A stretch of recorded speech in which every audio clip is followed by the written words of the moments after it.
ਜਿਵੇਂ ਮਨੁੱਖ ਪਰਮੇਸ਼ਰ ਨੂੰ ਭੁੱਲ ਜਾਂਦਾ ਹੈ, ਭੁੱਲਣ ਤੋਂ ਬਾਅਦ ਉਹਦੀ ਜ਼ਿੰਦਗੀ ਵਿੱਚ ਕੀ ਬਣਦਾ ਹੈ। ਐਸੇ ਮਹਾਰਾਜ ਬੜੇ ਤਰੀਕੇ ਗੁਰਬਾਣੀ ਦੇ ਵਿੱਚ ਦੱਸਦੇ ਨੇ। ਗੁਰਬਾਣੀ ਦੇ ਵਿੱਚ ਹੀ ਮਹਾਰਾਜ ਕਹਿੰਦੇ ਨੇ ਮਨੁੱਖ ਨੇ ਪਰਮਾਤਮਾ ਨੂੰ ਯਾਦ ਕਰਨਾ ਹੈ। ਇਹ ਸ਼ਬਦ ਯਾਦ ਰੱਖਣਾ, ਯਾਦ ਕਰਨਾ। ਉਹਨਾਂ ਇਹ ਨਹੀਂ ਕਿਹਾ ਪ੍ਰਾਪਤ ਕਰਨਾ ਹੈ, ਕਿਉਂਕਿ ਪ੍ਰਾਪਤੀ ਉਸ ਚੀਜ਼ ਦੀ ਹੁੰਦੀ ਹੈ ਜਿਹੜੀ ਚੀਜ਼ ਮਨੁੱਖ ਤੋਂ ਵੱਖਰੀ ਹੋਏ, ਉਸ ਚੀਜ਼ ਦੀ ਪ੍ਰਾਪਤੀ ਹੁੰਦੀ ਹੈ। ਜਿਹੜੀ ਚੀਜ਼ ਮਨੁੱਖ ਦੇ ਕੋਲੋਂ ਕਿਤੇ ਇਸ ਤੋਂ ਵੱਖਰੀ ਹੋਏ ਤੇ ਕਿਤੇ ਡਿੱਗ ਗਈ ਹੋਏ, ਜਾਂ ਇਹਦੇ ਕੋਲ ਕਦੀ ਨਾ ਹੋਏ। ਜਿਵੇਂ ਇੱਕ ਮਨੁੱਖ ਹੈ, ਉਹਦੇ ਕੋਲ ਹੈਲੀਕਾਪਟਰ ਨਹੀਂ ਹੈ, ਕਿਸੇ ਕੋਲ ਗੱਡੀ ਨਹੀਂ ਹੈ, ਕਿਸੇ ਕੋਲ ਘਰ ਨਹੀਂ ਹੈ, ਉਹ ਪਹਿਲਾਂ ਤੋਂ ਹੀ ਨਹੀਂ ਹੈ।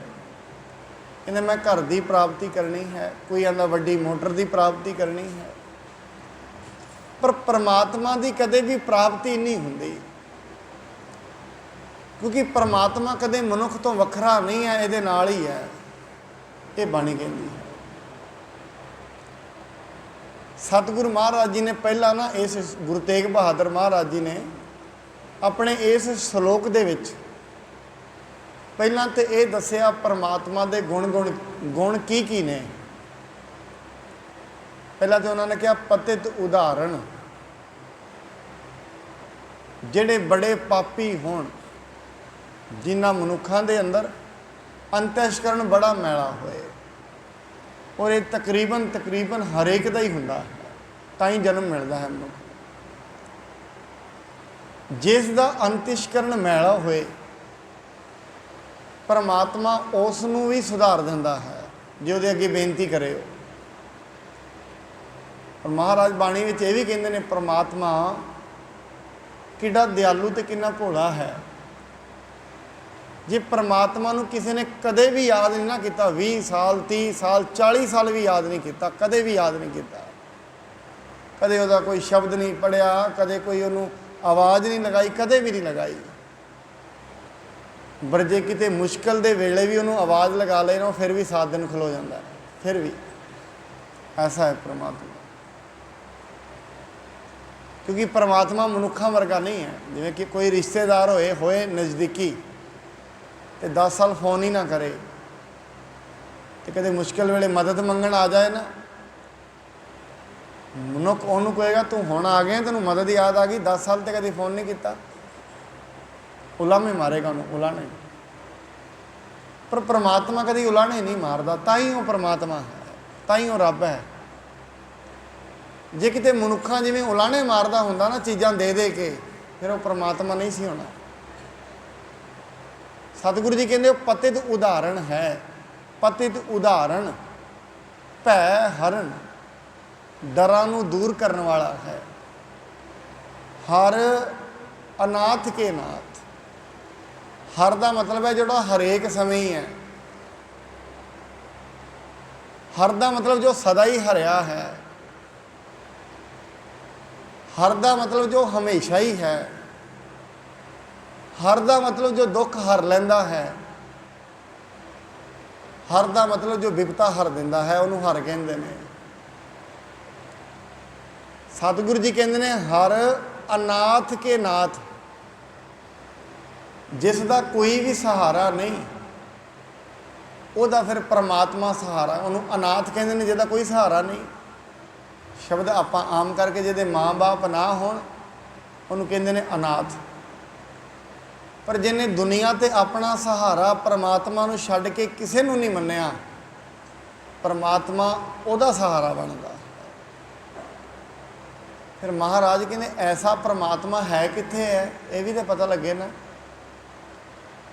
ਜਿਹੜਾ ਪਾਪੀਆਂ ਦੇ ਪਾਪ ਦੂਰ ਕਰਦਾ ਹੈ, ਵਿਪਤਾ ਦੇ ਵੇਲੇ ਸਾਥ ਦਿੰਦਾ ਹੈ, ਐਸਾ ਮਿੱਤਰ ਤੇ ਸਾਰਿਆਂ ਨੂੰ ਹੀ ਚਾਹੀਦਾ ਹੈ। ਐਸਾ ਦੋਸਤ ਤੇ ਸਾਰਿਆਂ ਕੋਲ ਹੀ ਹੋਏ, ਜਿਹੜਾ ਕੋਈ ਮੰਗ ਕਦੇ ਨਾ ਕਰੇ, ਬਸ ਦੇਵੇ ਹੀ ਦੇਵੇ। ਹਰੇਕ ਮਨੁੱਖ ਹੀ ਚਾਹੇਗਾ ਵੀ ਐਸਾ ਮਨੁੱਖ ਮਿਲ ਜਾਏ ਕੋਈ, ਪਰ ਜਿਹਨੂੰ ਜਦੋਂ ਆਖੋ ਉਦੋਂ ਹੀ ਕੰਮ ਕਰ ਦੇਵੇ, ਤੇ ਕਦੇ ਸਾਡੇ ਔਗਣ ਨਾ ਚਿਤਾਰੇ।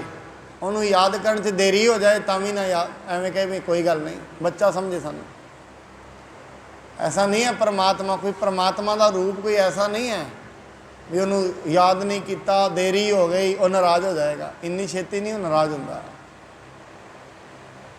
ਨਾ ਹੀ ਉਹ ਛੇਤੀ ਨਾਰਾਜ਼ ਹੁੰਦਾ ਹੈ, ਨਾ ਹੀ ਛੇਤੀ ਖੁਸ਼ ਹੁੰਦਾ ਹੈ। ਇਹ ਦੋਵੇਂ ਗੱਲਾਂ ਨਾਲ ਹੀ ਹਨ। ਬਾਣੀ ਕਹਿੰਦੀ ਹੈ, ਹਰ ਅਨਾਥ ਕੇ ਨਾਥ ਕਹੋ ਨਾਨਕ ਤੇ ਜਾਨੀਐ ਸਦਾ ਬਸਤ ਤੁਮ ਸਾਥ। ਉਹ ਦੂਰ ਨਹੀਂ ਹੈ, ਕਿਤੇ ਬਾਹਰ ਨਹੀਂ ਹੈ, ਤੇਰੇ ਨਾਲ ਹੀ ਹੈ, ਨਾਲ ਹੀ ਵਸਦੀ ਚੀਜ਼। ਏਡਾ ਵੱਡਾ ਪਰਮਾਤਮਾ, ਇੰਨੇ ਉਹਦੇ ਵਿੱਚ ਗੁਣ। ਇਸ ਕਰਕੇ ਪਰਮਾਤਮਾ ਦੀ ਕਦੀ ਪ੍ਰਾਪਤੀ ਨਹੀਂ ਹੋ ਸਕਦੀ, ਉਹਦੇ ਵਿੱਚ ਮਿਲਿਆ ਜਾਂਦਾ ਹੈ। ਜਿਵੇਂ ਇੱਕ ਨਦੀ ਕਹੇ, ਗੰਗਾ ਕਹੇ ਮੈਂ ਸਮੁੰਦਰ ਨੂੰ ਪ੍ਰਾਪਤ ਕਰਨਾ ਹੈ, ਸਮੁੰਦਰ ਨੂੰ ਪ੍ਰਾਪਤ ਨਹੀਂ ਕਰੇਗੀ, ਸਮੁੰਦਰ ਵਿੱਚ ਮਿਲ ਜਾਏਗੀ। ਗੰਗਾ ਗੰਗੋਤਰੀ ਤੋਂ ਚੱਲੇ ਜਾਂ ਗੋਮੁਖ ਤੋਂ, ਜਿੱਥੋਂ ਵੀ ਚੱਲੇ, ਗੰਗੋਤਰੀ ਤੋਂ ਚੱਲੇਗੀ। ਕਿਤੇ ਇਹ ਨਹੀਂ ਹੈ ਸਮੁੰਦਰ ਦੇ ਵਿੱਚ ਜਾ ਕੇ ਉਹ ਸਮੁੰਦਰ ਦੇ ਵਿੱਚ ਜਾ ਕੇ ਸਮੁੰਦਰ ਵਰਗੀ ਹੋ ਜਾਏਗੀ।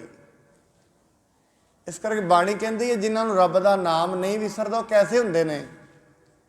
ਜਿਨ੍ਹਾਂ ਨਾ ਵਿਸਰੈ ਨਾਮ ਸੇ ਕੇ ਨੇਹਿਆ, ਭੇਦ ਨਾ ਜਾਣੋ ਮੂਰ ਸਾਈਂ ਜਿਹਾ। ਜੈਸਾ ਰੱਬ ਹੁੰਦਾ ਹੈ ਨਾ, ਐਸੇ ਹੀ ਉਹ ਹੁੰਦੇ ਨੇ। ਜਿੰਨੀਆਂ ਸ਼ਕਤੀਆਂ, ਜਿੰਨੀਆਂ ਪਾਵਰਾਂ ਪਰਮਾਤਮਾ ਦੇ ਕੋਲ, ਇੰਨੇ ਹੀ ਉਹਨਾਂ ਦੇ ਕੋਲ ਹੁੰਦੀਆਂ ਨੇ ਜਿਹੜੇ ਪਰਮਾਤਮਾ ਨੂੰ ਜਪਦੇ ਨੇ। ਜਿੰਨੇ ਗੁਣ ਪਰਮਾਤਮਾ ਦੇ ਕੋਲ ਨੇ, ਇੰਨੇ ਗੁਣ ਉਹਨਾਂ ਦੇ ਕੋਲ ਹੁੰਦੇ ਨੇ, ਉਹਨਾਂ ਵਰਗੇ ਹੀ ਹੁੰਦੇ ਨੇ।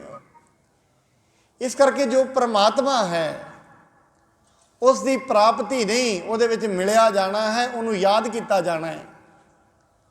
ਮਨੁੱਖ ਉਹਨੂੰ ਭੁੱਲਿਆ ਹੋਇਆ ਹੈ, ਬਸ ਉਹਨੂੰ ਭੁੱਲੇ ਹੋਇਆ, ਉਹਨੂੰ ਯਾਦ ਕਰਨਾ ਹੈ ਬਸ। ਤਾਂ ਹੀ ਕਰਕੇ ਉਹਨੂੰ ਸਿਮਰਨ ਕਹਿੰਦੇ ਆ, ਚੇਤੇ ਕਹਿੰਦੇ ਆ, ਯਾਦ ਕਹਿੰਦੇ ਆ। ਯਾਦ ਕਰੋ ਉਹਨੂੰ, ਕਿਉਂਕਿ ਉਹਨੂੰ ਗਵਾਇਆ ਨਹੀਂ। ਜੇ ਗਵਾਇਆ ਹੁੰਦਾ ਫਿਰ ਇਹ ਨਹੀਂ ਕਹਿਣਾ ਸਿਮਰਨ ਕਰੋ, ਫਿਰ ਉਹਨੂੰ ਕਹਿਣਾ ਸੀ ਉਹਨੂੰ ਪ੍ਰਾਪਤ ਕਰੋ।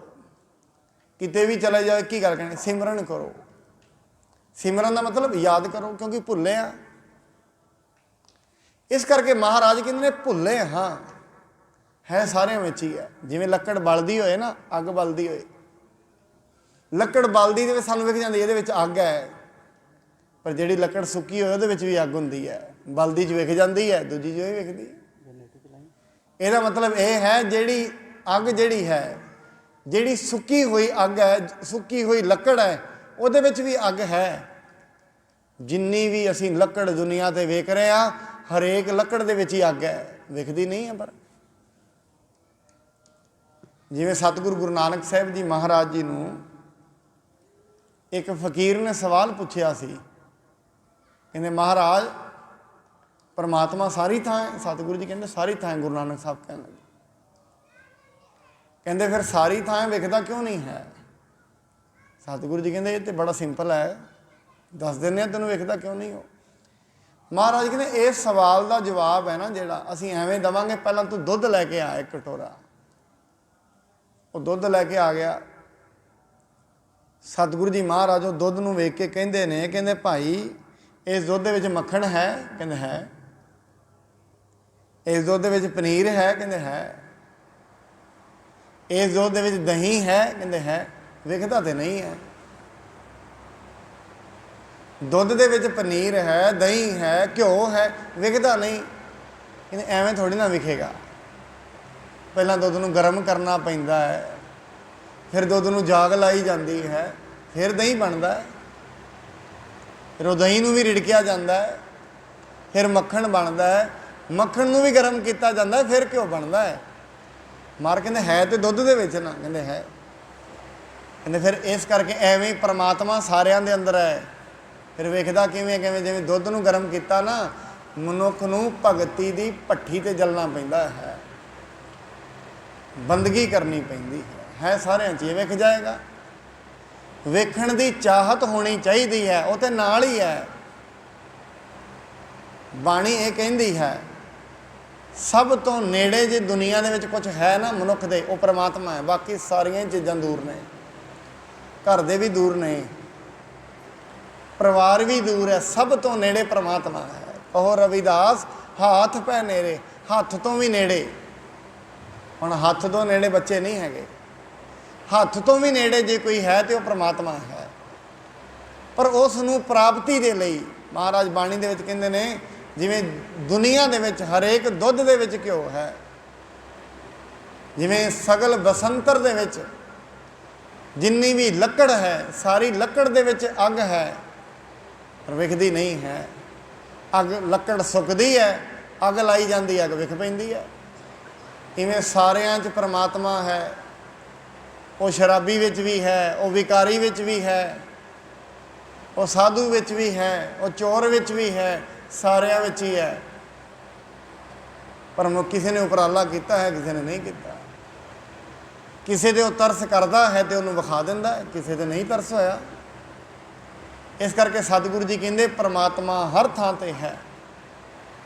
ਔਰ ਕਿੱਥੇ ਵਸਦਾ ਹੈ? ਸਦਾ ਵਸਤ ਤੁਮ ਸਾਥ, ਸਾਡੇ ਨਾਲ ਹੀ ਉਹ ਵਸਦਾ ਹੈ। ਫਿਰ ਜਿਹੜਾ ਸਾਡੇ ਨਾਲ ਹੀ ਵਸਦਾ ਹੈ ਤੇ ਏਡਾ ਵੱਡਾ ਪ੍ਰਮਾਤਮਾ, ਜਿਹਦਾ ਕਰੋੜਾਂ ਬ੍ਰਹਮੰਡਾਂ ਦਾ ਸੁਆਮੀ ਹੈ, ਸੂਰਜ ਉਹਦੇ ਵਸ ਵਿੱਚ ਹੈ, ਚੰਦਰਮਾ ਉਹਦੀ ਪਲਾਨਿੰਗ ਅਨੁਸਾਰ ਕੰਮ ਕਰਦਾ ਹੈ, ਪ੍ਰਿਥਵੀ ਦੇ ਵਿੱਚ ਜਿੰਨੇ ਪੇੜ ਪੌਦੇ ਨੇ ਉਹਦੀ ਪਲਾਨਿੰਗ ਚੱਲ ਰਹੀ ਹੈ ਸਾਰੀ ਥਾਂ, ਫਿਰ ਕਿਉਂ ਨਾ ਉਹਨੂੰ ਮਿਲੀਏ। ਏਡੇ ਵੱਡਾ ਕੋਈ ਮਨਿਸਟਰ ਹੋਏ ਨਾ, ਕਹੇ ਬਈ ਇਹ ਮਨਿਸਟਰ ਹੈ, ਹੈਲਥ ਮਨਿਸਟਰ ਹੈ ਫਲਾਣੇ ਰਾਜਿਆ ਦਾ, ਮਨੁੱਖ ਚਾਹ ਕੇ ਮੇਰਾ ਰਿਸ਼ਤੇਦਾਰ ਹੈ, ਮਿਲਵਾਵਾਂ ਤੈਨੂੰ, ਕਹਿੰਦਾ ਚੱਲ ਅੱਗੇ ਚੱਲ, ਮਿੰਟ ਤੋਂ ਪਹਿਲਾਂ ਜਾਏਗਾ ਉਹਨੂੰ ਮਿਲਣ। ਇਹ ਸਾਡੇ ਏਰੀਆ ਦਾ DC ਹੈ, ਮਿਲਣ ਚੱਲੀਏ, ਮੈਨੂੰ ਜਾਣਦਾ, ਚੱਲ ਫਟਾਫਟ ਚੱਲਦੇ। ਮਨੁੱਖ ਨੂੰ DC ਦੀ ਕਦਰ ਪਤਾ ਹੈ, ਮਨਿਸਟਰ ਦੀ ਕਦਰ ਪਤਾ ਹੈ।